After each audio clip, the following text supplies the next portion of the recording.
ಮಾಡಿದ್ದಾರೆ. ನಾನು ಸ್ವರೂಪು ಬಾಲಣ್ಣ ಎಲ್ಲ ಸೇರೆ ಮಾಡಿದ್ದೀವಿ. ಮಂಜಣ್ಣವರು ಎಲ್ಲರೂ ಮಾತಾಡಿದ್ದೀವಿ. ನಾಡಿದ್ದೆಲ್ಲ ಬೆಳಗ್ಗೆ ಅವ್ರು 6 ಗಂಟೆಗೆ ಹೋಗ್ತಾರೆ ಕೌಂಟಿಂಗ್ಗೆ, ಎಲ್ಲ ಇರ್ತಾರೆ. ಆಮೇಲೆ ಅದರಲ್ಲಿ ನಾನು ಚುನಾವಣೆ ಆಯೋಗಕ್ಕೆ ಒಂದು ಮನವಿ ಮಾಡೋದಿಷ್ಟೇ, ಪತ್ರಿಕೆಯರನ್ನು ಅಲ್ಲಿ ಇಟ್ಕೋಬೇಕು, ಒಳಗಡೆ ಪತ್ರಿಕೆಯರನ್ನ ಮಾಧ್ಯಮದನ್ನ ಒಳಗಡೆ ಇಟ್ಕೋಬೇಕು ಅಂತೇಳಿ ಒಂದು ಡೈರೆಕ್ಷನ್ನ ಚುನಾವಣೆ ಎಲ್ಲ ಜಿಲ್ಲಾಧಿಕಾರಿಗಳಿಗೆ ಕೊಡಬೇಕು ಅಂತ ಮನವಿ ಮಾಡಿ.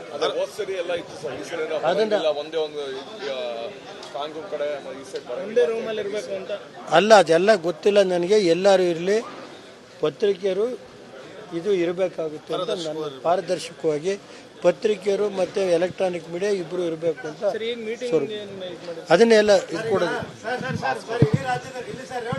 ಅದೇನು ನಾವು ಮಾತಾಡೋದು. ಗಾಡಿ ತರಿಸಿ. ಮೋದಿಯರು ಅವಶ್ಯಕತೆ ಇದೆ. ಬನ್ನಿ ಆ ಕಡೆ. ಗಾಡಿ ತರಿಸ್ರಿ. ಮೂರು ಬರುತ್ತೆ ಅಂತ ಎಲ್ಲ